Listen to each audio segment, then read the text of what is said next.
안녕하세요. 저는 올해 30대가 된 결혼 7년차 주부입니다. 아들은 올해 5살, 딸은 3살로 눈에 넣어도 아프지 않는다는 말을 실감하고 있죠. 저는 간호대학을 나와서 동네 병원의 간호사로 일을 하고 있습니다. 아이 둘을 키우면서 남편과 맞벌이를 할 수 있었던 것은 바로 저의 엄마 때문이었죠. 남편과 결혼을 준비할 때 아이를 낳으면 저는 일을 그만두고 남편이 혼자 일을 하는 것에 대해 이야기를 하고 있었습니다.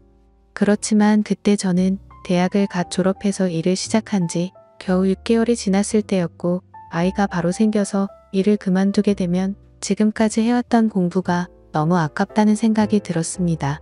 그래서 저희는 최대한 아이를 천천히 가지자고 이야기하였죠. 그때 저희 엄마가 반대하였습니다.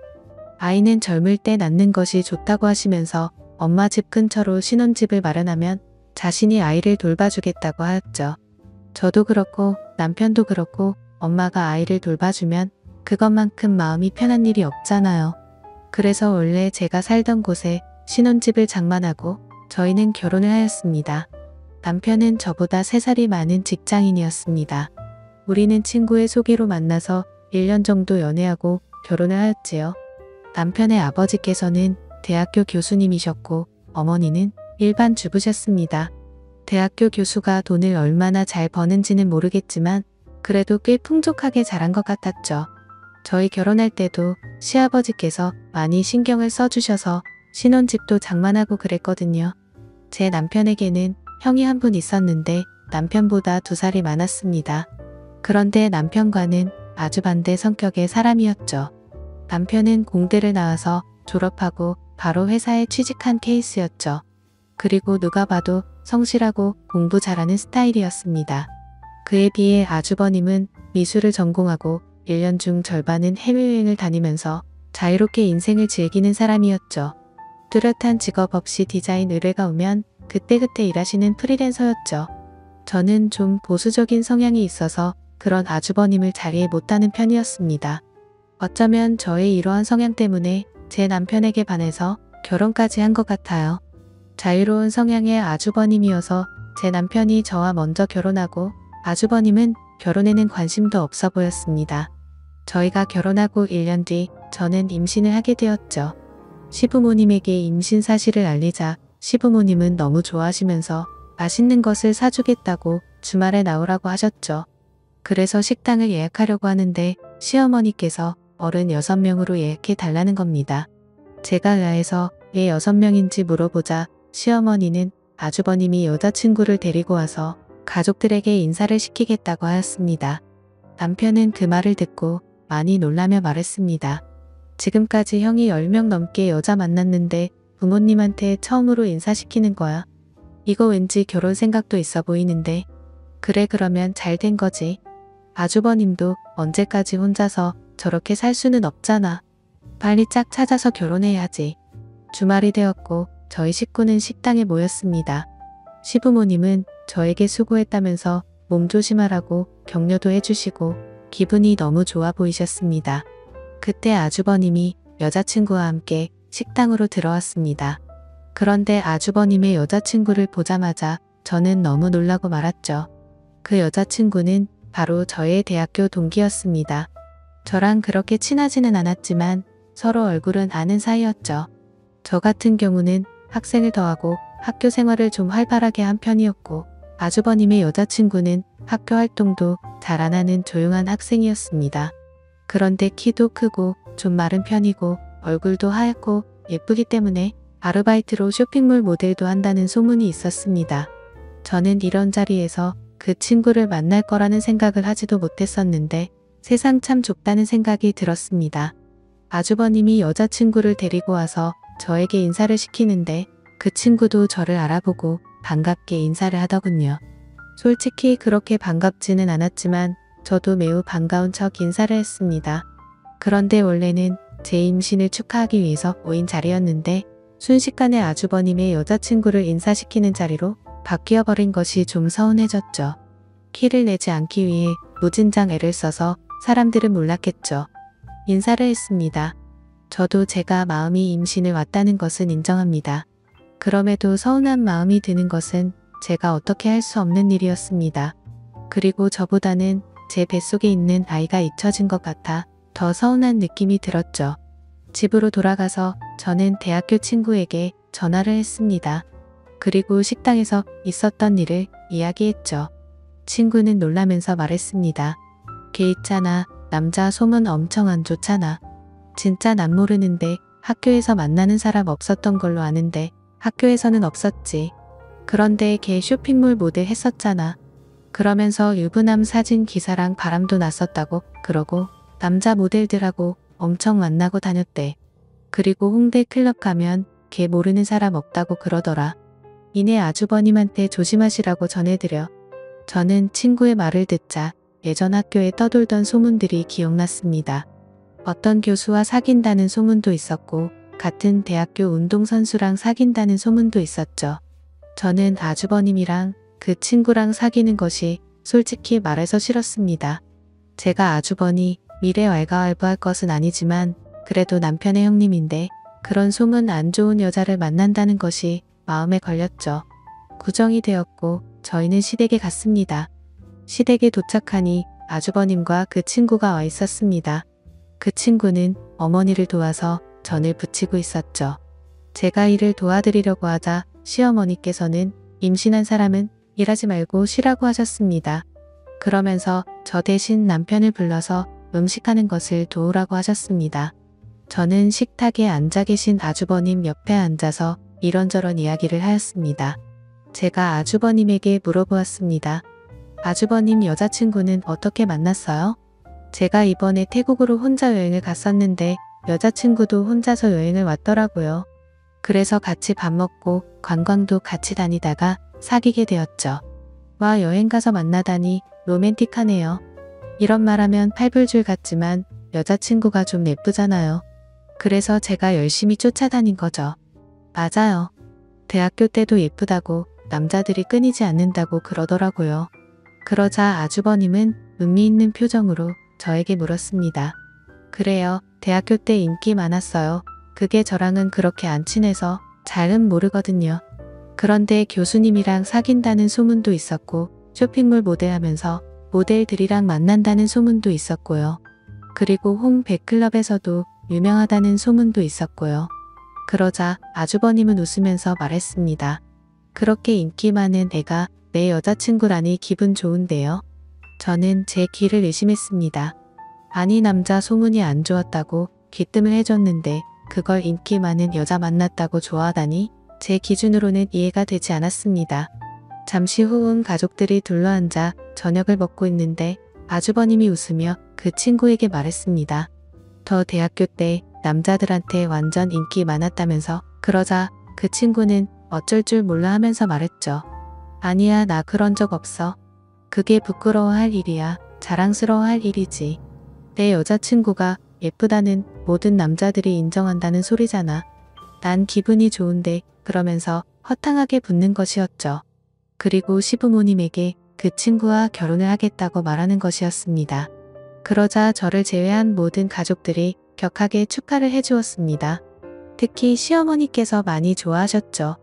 자신은 아주버님이 평생 결혼 같은 거 안 할 줄 알았다고 하시면서 그 친구의 손을 잡으시고는 계속 고맙다고 하였습니다. 저는 그 친구에게 악한 감정이 있는 것은 아니었지만 대학교 때 소문이 너무 안 좋아서 아주버님이 걱정되었습니다. 집에 돌아오는 길에 남편에게 제 심정을 이야기했습니다. 그러자 남편은 아주버님이 생각 없이 사는 것처럼 보여도 똑똑한 사람이라고 하면서 걱정하지 말라고 하였습니다. 저 역시도 제가 반대한다고 해서 이 결혼이 취소될 거라고는 절대 생각하지 않았습니다. 다만 마음 어디 한 군데가 계속 찜찜한 기분이었죠. 아주버님과 그 친구는 결국 결혼을 하였고 그리고 한 달 뒤에 저는 출산을 하였고 산후조리와 육아 때문에 아주버님과 형님을 만날 결의를 없었습니다. 하루는 엄마가 아이를 봐주신다고 하면서 오랜만에 밖에 나가서 친구들과 밥이라도 먹고 오라고 하였죠. 그래서 정말 오랜만에 근처 쇼핑몰로 가서 친구들과 점심을 먹고 커피를 한잔하고 있었습니다. 그런데 난직은 실루엣이 보였습니다. 바로 제 형님이었습니다. 한껏 멋을 내고 어디론가 가는 모습이었죠. 저는 아주버님을 만나러 가나 생각하고 있었는데 어느 젊은 남자를 만나는 것이었습니다. 그리고 함께 레스토랑으로 들어갔습니다. 그리고 며칠 후 저희 시댁 식구들이 다 모일 일이 있어서 남편과 시댁으로 갔습니다. 다들 모여서 이야기를 하고 있다가 제가 형님에게 물었습니다. 얼마 전에 쇼핑몰 오지 않았어요? 그러자 형님은 아무렇지 않게 말을 했습니다. 내 약속 있어서 갔었어요. 그런데 그걸 어떻게 알았어요? 아니, 저도 친구랑 약속 있어서 갔었는데 형님이랑 비슷하게 생긴 사람을 봐서요. 아, 그랬구나. 봤으면 인사하시지 그랬어요. 그게 너무 멀어서 확실하지도 않았고 괜히 모르는 사람이면 어쩌나 싶어서요. 그런데 그렇게 입으니까 진짜 처녀 같았어요. 그래요, 고마워요. 오랜만에 옛날에 입었던 옷 좀 꺼내서 입어봤어요. 저는 아주버님에게 말했습니다. 아주버님은 조심해야겠어요. 쇼핑몰에서 형님 봤는데 너무 젊고 예쁘게 하고 다녀서 젊은 남자들이 연락처 달라고 막 쫓아올 것 같다니까요. 저는 거기서 젊은 남자를 만났던 형님을 믿고는 것이었는데 아주버님은 크게 웃으면서 말했습니다.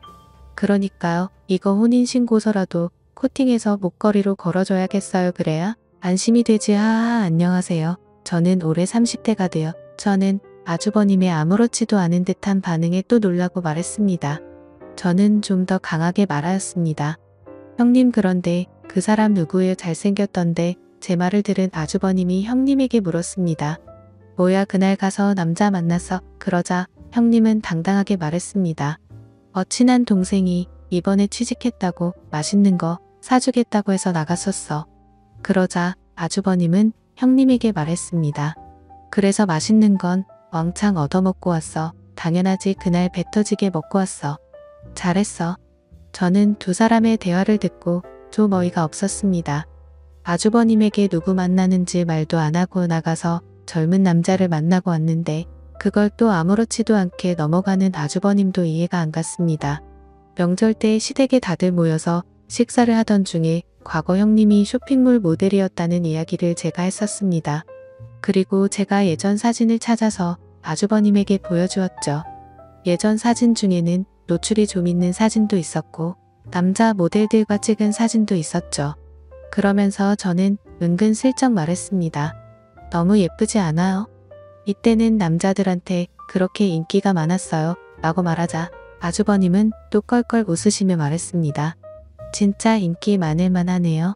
저는 다른 시댁 식구들은 안 들리게 아주버님에게 이야기했습니다.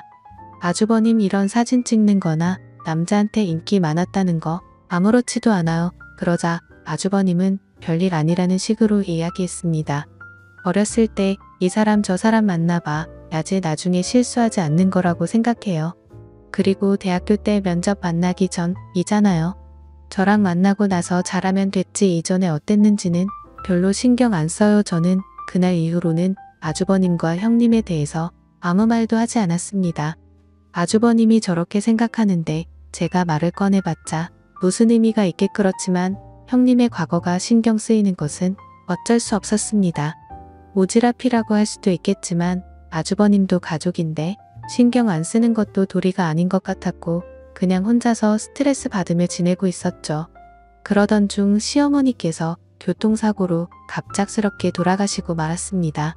시어머니께서 타고 있던 택시가 터널에서 다른 차량과 접촉사고가 났는데 택시가 터널 벽에 심하게 부딪히면서 어머니는 그 자리에서 바로 사망하시고 말았죠. 저희 식구들은 모두 큰 슬픔에 빠지고 말았습니다. 무엇보다도 시아버지께서 너무 슬퍼하셨습니다. 그날 이후 제대로 드시지도 못하시고 혼자 멍하게 앉아 계시면서 하루 종일 담배만 피셨죠. 제 남편도 그렇고 아주버님도 그렇고 다른 제정신이 아닌 사람들처럼 보였습니다. 그렇게 1년이라는 시간이 흘렀고 이제 어느 정도 정리가 된 듯한 느낌이었습니다. 어느 날 아주버님이 남편과 저를 불러서 상의할 일이 있다고 하였습니다. 그래서 아주버님과 형님 그리고 저희 부부는 식당에 모여서 이야기를 나눴습니다. 주된 이야기는 바로 시아버지의 문제였습니다. 시아버지는 서울 근교에 전원주택을 지으셔서 살고 계셨습니다. 그런데 시어머니께서 돌아가시고 혼자 남으셔서 평소에 식사하시는 것도 문제가 될 것 같아 다들 걱정하고 있었죠. 그래서 아주버님은 자신들이 아이도 없고 형님도 일을 쉬고 있는 상태이고 자신도 정식으로 회사에 출근하는 사람이 아니니 자신들이 시아버지를 모시고 살겠다고 하는 것이었습니다. 사실 저희 집은 아이들 때문에 제 부모님 집과 가까운 곳에 살고 있어서 시댁과는 거리가 꽤 되는 편입니다.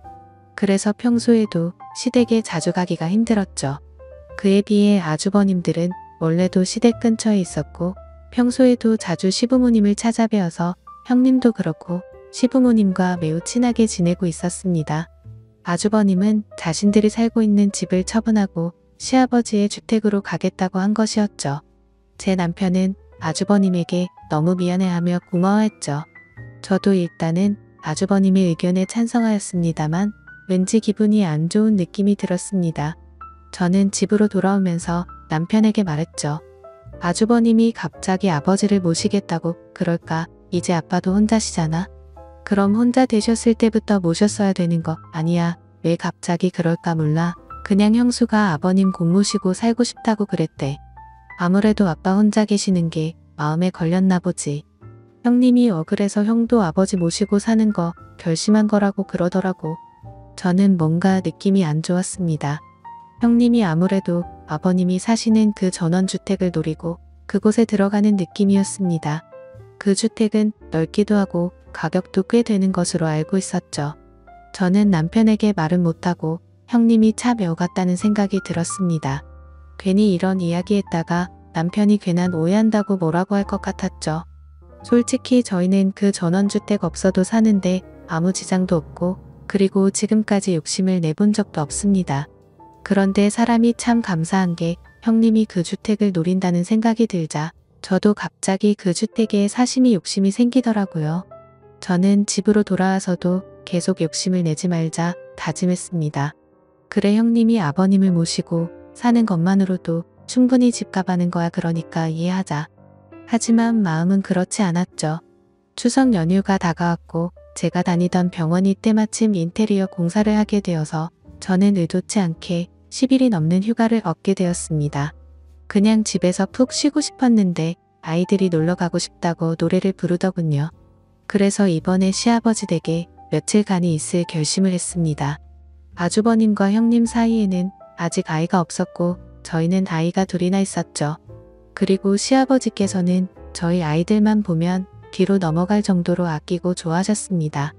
생각해보니 형님은 시아버지와 함께 살며 이쁨도 받고 서로 친하게 지낼 텐데 왠지 우리 아이들이랑 저만 소외당할 것만 같은 생각도 좀 들었죠. 저는 남편에게 제 생각을 이야기하니 남편도 흔쾌히 허락해 주었습니다. 그리고 남편은 지금 아주버님께서는 일 때문에 외국에 잠깐 나가 있는 상태라 아버님이 더 허전해 하실 거라면서 아이들이 가면 좋아하실 거라고 말했죠.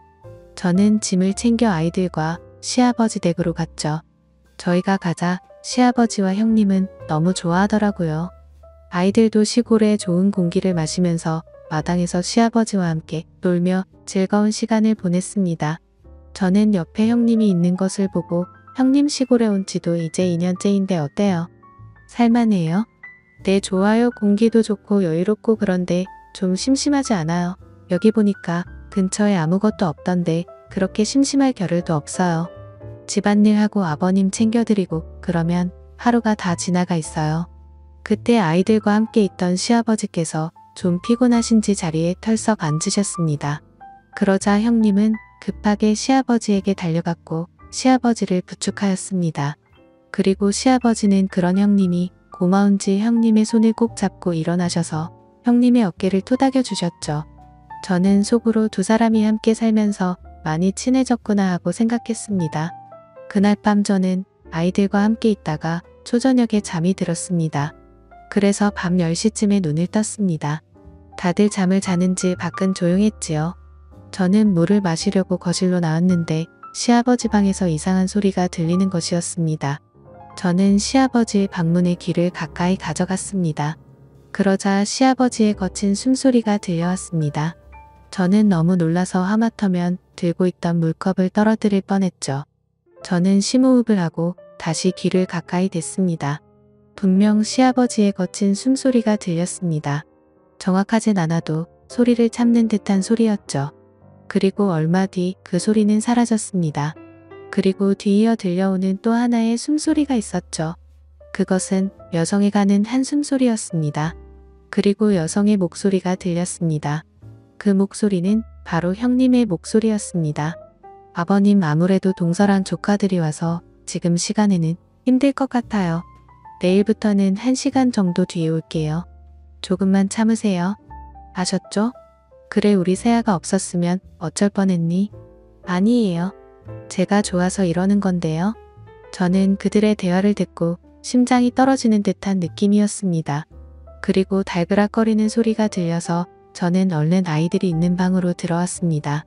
시아버지와 형님의 신음소리와 그들의 대화까지 저는 이 사실을 믿을 수 없었습니다. 저는 한 번 더 사실을 확인해야겠다는 생각이 들었죠. 다음 날 저는 아이들을 모두 재워놓고 저도 자겠다고 인사를 드리고 방으로 들어갔습니다. 그리고 저의 모든 신경은 거실로 향해 있었죠. 밖에서 인기척이 들리고 방문이 열리고 닫히는 소리가 들렸습니다.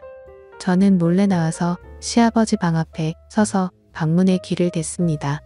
그리고 그 안에서 어김없이 시아버지의 신음소리가 들렸죠. 이건 분명했습니다. 게다가 형님은 예전부터 남자 관계가 좋지 않았다는 소문이 많았죠. 아니 땐 굴뚝에 연기 나지 않는다는 옛말도 있었고 사람은 고쳐 쓰는 것이 아니라는 말도 생각이 났습니다. 그렇지만 아무리 남자가 궁해도 시아버지와 저런 관계를 맺다니 저는 너무나 큰 충격에 빠졌죠. 저는 마음을 단호하게 먹고 형님에게 따지기로 마음먹었습니다. 저는 식탁에 앉아서 형님이 나오기를 기다렸습니다. 잠시 뒤에 형님은 자그마한 가방을 들고 시아버지 방에서 나왔습니다.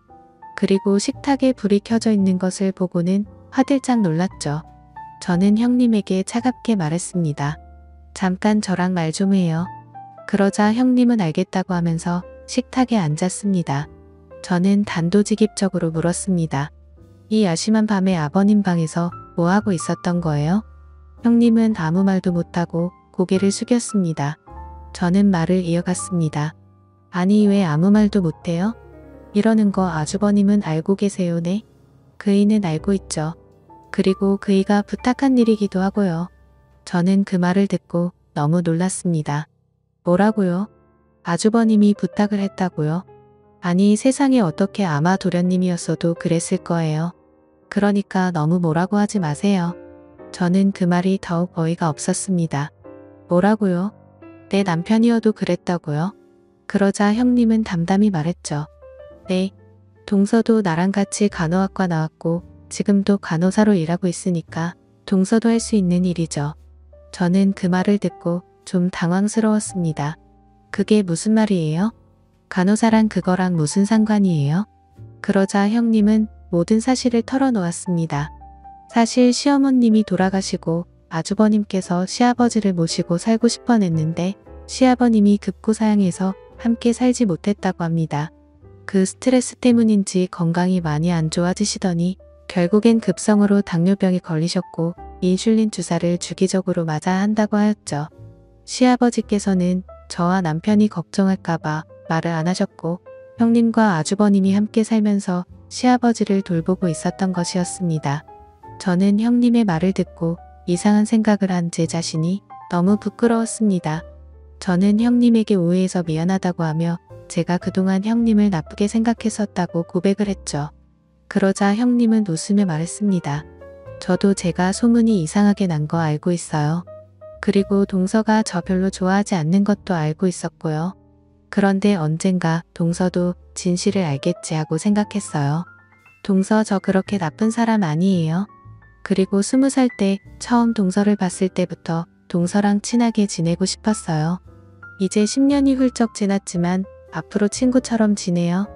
네, 저는 형님이 이렇게 마음이 넓은 사람인 줄 이제야 알게 되었습니다.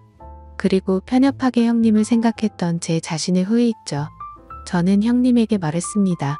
네, 앞으로 우리 친하게 지내요.